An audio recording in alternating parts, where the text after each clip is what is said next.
අද යනවා පොඩි ගමනක්. මේ දවස්වල ගොඩාක් රස්නේ. ඉතින් අවුවයි. ඒ නිසා අපි හවස තෝරාගත්ත ගමන යන්න.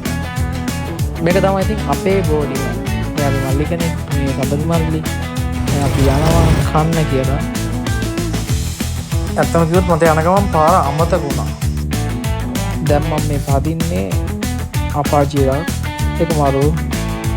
කන්න කියපු කඩේ වහලා ඉතින් අපි වෙන කඩයක් හොයනවා නේ. ඔව්. දැන් ඉන්නේ මත්තර මුල්ලේ.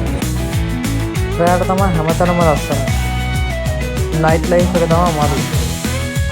අවසානයේදී අපි කන්න ආවා. ගොඩක් රෑ වුණා. කොත්තුවක් කන්න තමයි හිතන් හිටියේ. ඊට පස්සේ අපි බයික් එකක් ගන්න ගියා.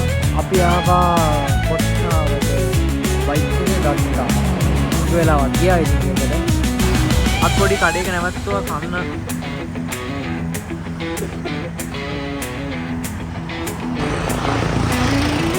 මේ බයික් එක දෙනවා. ගන්න ඕන කෙනෙක් ඉන්නවා නම් නම්බර් එක දාන්න මම කන්ටැක්ට් කරගන්න ගාව.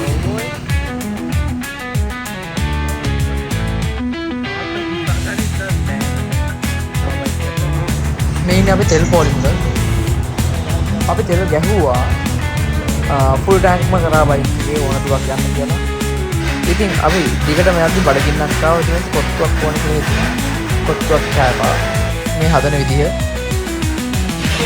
මෙතනින් අපි බ්ලොග් එක අවසන් කරනවා. ඉතින් හැමෝටම ජය.